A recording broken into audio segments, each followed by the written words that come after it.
میں جس مدرسے میں نجف میں پڑھتا ہوں، مدرسہ میدیہ کاشف الغطا، حرم امیر المومنین کے بالکل صحن میں سامنے، باب طوسی کے بالکل سامنے ہے۔ اس مدرسے کے جو بانی تھے آیت اللہ شیخ جعفر کاشف الغطا، اللہ ان کی مغفرت فرمائے، ان کے درجات کو بلند کرے، تمام مرحومین کے درجات کو اللہ بلند فرمائے۔ تو انہوں نے ایک بہت بڑی کتاب لکھی جس کا نام ہے کشف الغطا، بزرگان نے نام سنا ہوگا، بہت بڑی کتاب ہے۔ جس طریقے سے آج آیت اللہ سستانی مرجع وقت ہیں، اپنے زمانے میں یہ مرجع اعلیٰ تھے۔ تو انہوں نے ایک دن نماز فجر، چونکہ حرم کے صحن میں ان کا مکان ہے، آج بھی ان کا مکان وہیں پہ مدرسے کے بالکل قریب میں، جہاں پہ آیت اللہ خوئی کا گھر ہے، ان کے بالکل گلی میں آپ جائیں گے تو ان کا گھر ہے، جو برانی کے نام سے عربی میں ان کے گھر کو معروف لوگ پہچانتے ہیں۔ تو آیت اللہ شیخ جعفر کاشف الغطا وہ حرم امیر المومنین میں نماز فجر پڑھا کرتے تھے۔ تو صبح کا وقت ہوا، اذان سے پہلے نماز تہجد کا وقت ہوا، تو وہ بیدار ہوئے کہ حرم میں نماز فجر پڑھنے ہم جائیں گے۔ انہوں نے اپنے فرزند کو جگایا، بیٹے کو جگایا۔ اکثر والدین نماز کے وقت اپنے بچوں کو جگاتے ہیں۔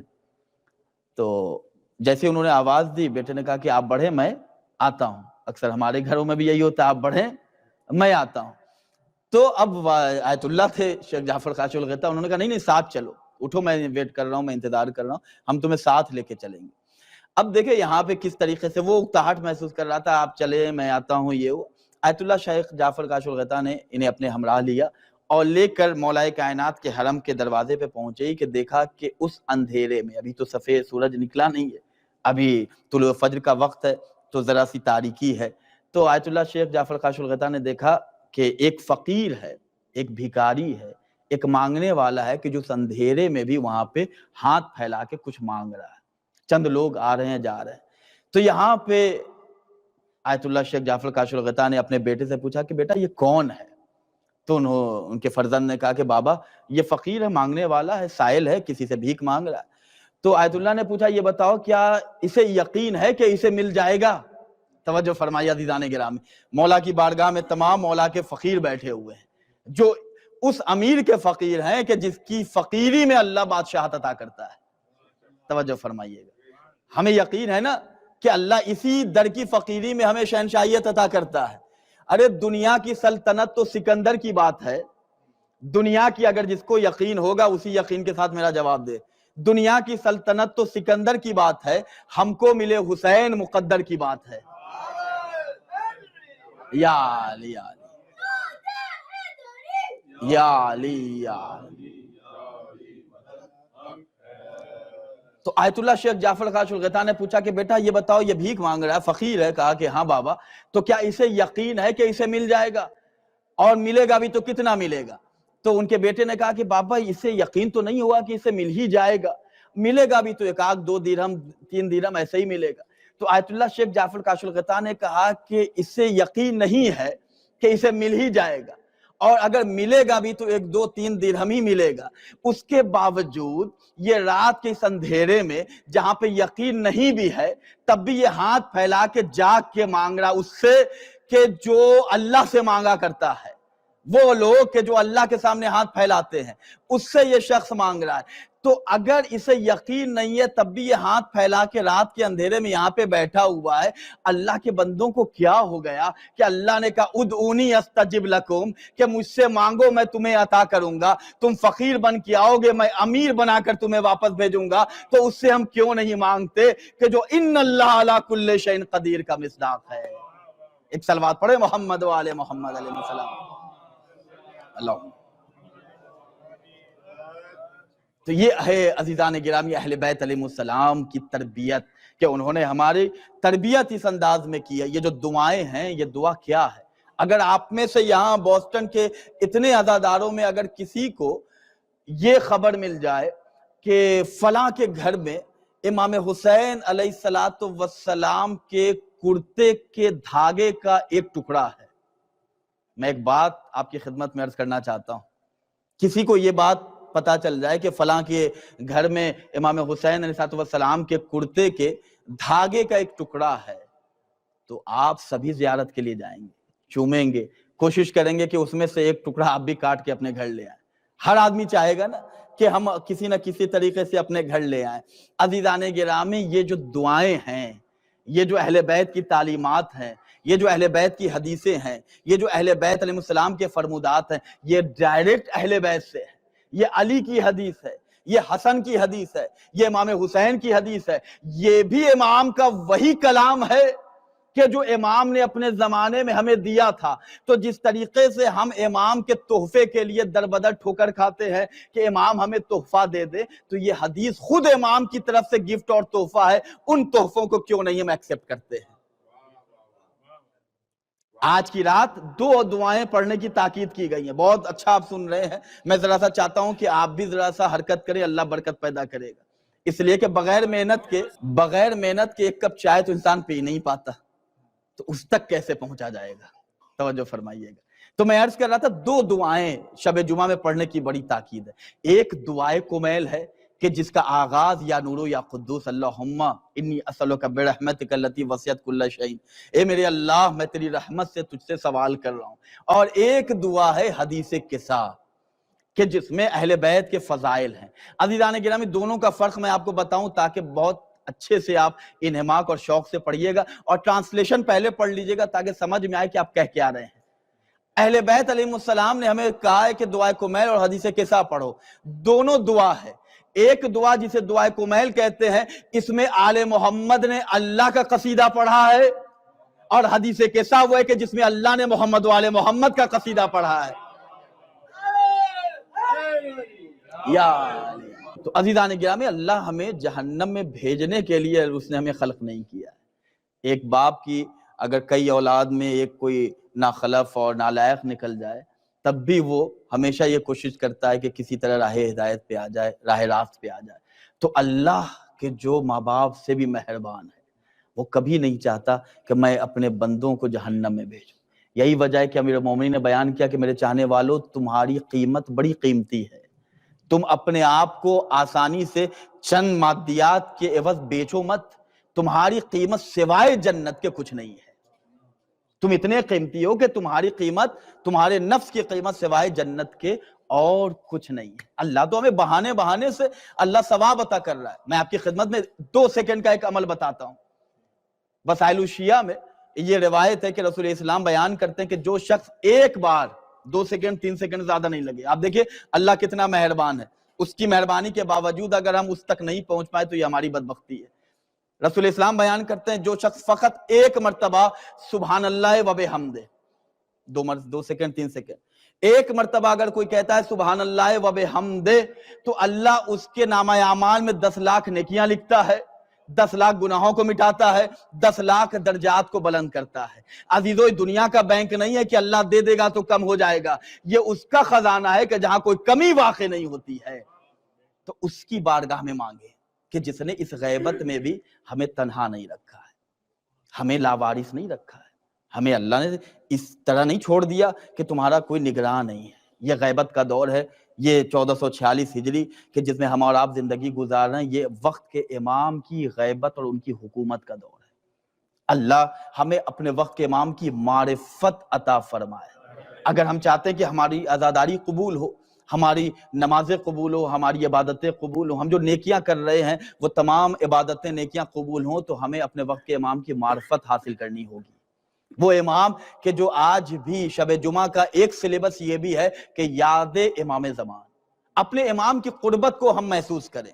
عزیزان گرامی، یہ دنیاوی چیزیں، یہ گاڑی بنگلے، یہ جواہرات، یہ ہیرے، یہ تمام اسٹیٹس، یہ بلندیاں، یہ مرتبے، یہ شہرت، یہ تمام کی تمام تر چیزیں اہل بیت کے در کے غلام عطا کر دیتے ہیں۔ توجہ فرمائیے، جناب حور نے بتایا تھا نا، ایک طرف ایک لمحے میں آپ سنتے رہتے کہ ایک لمحے کا سوچنا، ایک لمحے کی فکر سالوں کی عبادت پہ غالب اور بھاری ہے۔ تو آپ کہیں گے کیسی بات، ایک لمحے کا فکر کرنا انسان کی عبادت سالوں کی عبادت پہ کیسے غالب ہو جائے؟ تو یہی سوال شیخ مرتضی انصاری رحمت اللہ علیہ سے کسی نے پوچھا کہ آقا یہ جو فقرے بیان کیے جاتے ہیں کہ ایک لمحے کی فکر کرنا سالوں کی عبادت پہ بھاری ہے، یہ کیسے ممکن ہے، کیسے یہ ہو سکتا ہے، یہ پوسیبل کیسے ہے؟ تو شیخ مرتضی انصاری نے کہا کہ جناب حور کو دیکھو، ایک لمحے کی فکر اسے جہنم سے جنت تک لے کر آ گئی۔ ایک لمحہ جناب حور نے فکر کیا، تو ہم اور آپ فکر کریں قرآن کہتا ہے افلا تفکرون، کیا تم فکر نہیں کرتے، افلا تدبرون، کیا تم غور و فکر، کیا تم تدبر سے کام نہیں لیتے، افلا تعقلون، کیا تم عقل کو استعمال نہیں کرتے۔ تو ہم آج اپنے آپ کو پہچانیں کہ ہم جو آج زندہ ہیں تو کس امام کی امامت کے دور میں زندہ ہیں۔ وہ امام کہ جو ہم سے مطالبہ کر رہا ہے وہ اکثر الدعا بتعجل الفرج فإن ذلک فرجکم۔ اے میرے چاہنے والو، میرے لیے کثرت سے ظہور کی دعائیں کرو، اس لیے کہ وہ اکثر الدعا بتعجل الفرج، نتیجہ رزلٹ ہے فإن ذلک فرجکم، تم میرے ظہور کے لیے دعا کرو گے تو اس میں تمہارے لیے ہی آسانیاں ہیں، تمہارے لیے خوشی ہے۔ ظہور میرا ہوگا نور تمہیں ملے گا، ظہور میرا ہوگا صحت تمہیں ملے گی، ظہور میرا ہوگا حکومت تمہاری ہوگی، ظہور میرا ہوگا امن و امان میں تم رہو گے۔ میں وہ ہوں کہ جس کے صدقے میں اللہ تمہیں زندگی عطا کر رہا ہے۔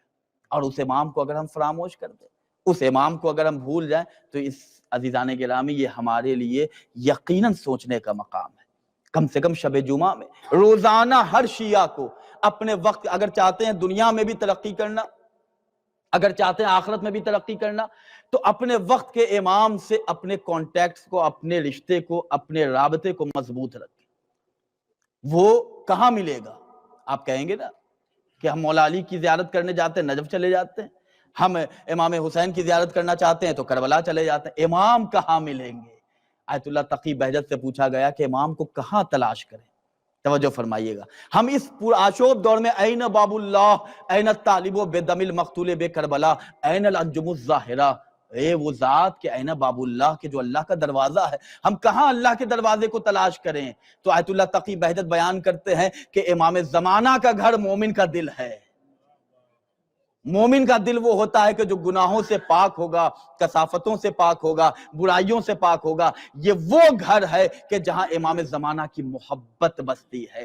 نوے امام ارشاد فرماتے ہیں، ایک صحابی نے کہا کہ مولا یہ بتائیں کہ آپ کے علاقے کے شیعہ آپ سے ملنا چاہتے ہیں تو آپ سے ملاقات کر لیتے ہیں، ہم تو بہت دور دراز سے آئے، ہم آپ کو کہاں تلاش کریں؟ جب ہمیں آپ سے ملنا ہو تو ہم کیسے آپ تک آئیں؟ ہمیشہ تو نہیں آ سکتے۔ امام بیان کرتے ہیں کہ میرا شیعہ، میرا چاہنے والا دنیا کے کسی کونے میں بھی رہے گا، اگر دل سے مجھے آواز دے گا تو وہیں پہ اپنا مشکل کشا پائے گا۔ بیٹھا ہے مشکلات میں ہمت کو ہار کے، او بد نصیب دیکھ علی کو پکار کے۔ تو عزیزان گرامی، روزانہ کوئی ایک ایسا عمل 365 ڈیز ہماری زندگی کا ایک سلیبس ہونا چاہیے کہ روزانہ ہم اپنے وقت کے امام کے لیے کوئی نہ کوئی عمل کریں۔ روزانہ بالکل اس طریقے سے، جس طریقے سے ہم جاب پہ جانے کے لیے کس طریقے سے اٹھتے ہیں کہ اگر جاب پہ نہیں جائیں گے تو سیلری کٹ جائے گی، جاب پہ نہیں جائیں گے تو نوکری چلی جائے گی۔ عزیزان گرامی، ہماری عقلوں کو کیا ہو گیا ہے؟ 7-8 گھنٹے اگر ہم جاتے ہیں، 7-8 گھنٹے کی جاب میں ذرا سی سیلری ملتی ہے تو ہم 7-8 گھنٹے بھی وقت پہ وقت کے ساتھ جاتے ہیں۔ وہ اللہ کے جو ہر لمحہ بغیر مانگے سانس کی قوت عطا کر رہا ہے، زندگی کی نعمت عطا کر رہا ہے، اس نے امام زمانہ کی ولایت کے ساتھ ہمیں خلق کیا، اس کی بارگاہ میں اگر ہم نہیں جائیں تو پھر اس کا مطلب یہ ہے کہ ہم اپنے آپ سے نا انصافی کر، اپنے آپ پر، دعائے کومیل میں مولانا کا ظلم تو نفسی، یا اللہ میں نے اپنے نفس پر ظلم کیا ہے، دوسروں پر کیا ظلم ہوگا؟ انسان اگر غیبت کرتا ہے کسی کی، انسان اگر کسی دوسرے کا برا بھلا چاہتا ہے تو علماء بیان کرتے ہیں کہ کسی دوسرے کی برائی کرنے والا اصل میں خود اپنی برائی کرتا ہے، اس لیے کہ اللہ نے مالکی یوم الدین، قیامت کے دن اس کا حساب و کتاب کرنا ہے۔ تو روزانہ ایک عمل، نماز فجر کے بعد اٹھیں اور جو بھی سورہ یاسین پڑھ سکتے ہیں، وقت نہیں ہے کم سے کم ایک مرتبہ سورہ الحمد پڑھ سکتے ہیں، ایک تسبیح، آپ کار ڈرائیو کر کے جا رہے ہیں، جہاں بھی آفس جا رہے ہیں، کالج یونیورسٹی جا رہے ہیں، تو آپ ایک تسبیح صلوات پڑھتے ہوئے امام زمانہ کو اس کا ثواب ہدیہ کر دیں۔ عزیزان گرامی، جب ہم جیسے غیرت مند انسان کے پاس اگر کوئی گفٹ دیتا ہے تو انسان اپنی غیرت کو محسوس کرتے ہوئے بہانے سے گفٹ واپس کرنے کی کوشش کرتا ہے، کبھی دعوت پہ بلا لیتا ہے، کبھی کوئی تحفہ دے دیتا ہے۔ تو جو غیرتوں کا امام ہے اس کی بارگاہ میں اگر روزانہ ہم صلوات بھیجیں، سورہ یاسین کی تلاوت کر کے ہدیہ کریں، تو وہ امام اگر تحفہ دے گا تو وہ تحفہ کمال ہوگا، وہ تحفہ زندگی ہوگا، وہ تحفہ اللہ کی بندگی ہوگی، وہ تحفہ وہ ہوگا کہ جہاں انسان سوائے جنت کی اور کچھ نہیں دیکھے گا۔ عزیزان گرامی، یہ شب جمعہ ہے، میں اپنی مجلس کو تمام کر رہا ہوں۔ آج ہم اور آپ اس دور میں زندگی گزار رہے ہیں کہ جہاں کوئی کسی کا اپنا نہیں ہے، قرآن میں آیت ہے نا، قرآن کا مفہوم ہے کہ قیامت آئے گی تو لوگ ایک دوسرے سے فرار اختیار کریں گے، باپ بیٹے کو دیکھے گا تو بھاگے گا، دوست دوست کو دیکھے گا تو بھاگے گا۔ لوگوں نے پوچھا یہ سب کیا باتیں ہیں قرآن، یہ کیسے پاسبل ہے؟ بھائی دوست دوست کو دیکھ کے کیسے بھاگے گا؟ بھائی باپ بیٹے کو دیکھ کے کیسے بھاگے گا؟ تو عزیزان گرامی، قرآن وہ ہے کہ جس کا کلام بھی امام الکلام ہوتا ہے۔ قرآن نے جب کہہ دیا تو کہہ دیا۔ آپ نے کووڈ میں دیکھا، دوست دوست کو دیکھتا تھا تو دیکھ کے بھاگتا تھا، رشتہ دار کو مسافیہ لوگ نہیں کرتے تھے، بھائی سگا بیٹا سگے باپ کے جنازے میں نہیں جاتا تھا۔ بہت سی نیوز آپ نے سنی ہے۔ تو کیوں نہ اس سے لو لگائیں کہ جس سے لو لگانے کے بعد فقط چراغ جلے گا، قبر میں بھی اندھیرا نہیں ہوگا، روشنی ہوگی۔ آج ہمارے مرحومین جو آج ہمارے درمیان نہیں، وہ چلے گئے، ہم کتنا انہیں یاد کرتے ہیں۔ عزیزان گرامی، میں اپنی ہی مجلس کا ایک نقطہ آپ کی خدمت میں عرض کروں کہ اگر اپنے مرحومین کو یاد کرنا ہے تو روزانہ جتنے ٹائم ہم کھانا کھاتے ہیں، کم سے کم 3 ٹائمز تو ہم بیٹھتے ہی ہیں، ناشتے، لنچ پہ، ڈنر پہ، تو قبل اس کے کہ ہم خود کھائیں، اس سے پہلے ایک سورہ فاتحہ اپنے مرحومین کو ہدیہ کر دیں۔ یہاں ہم کھائیں گے، وہاں اللہ کی نعمتوں سے وہ فیض یاب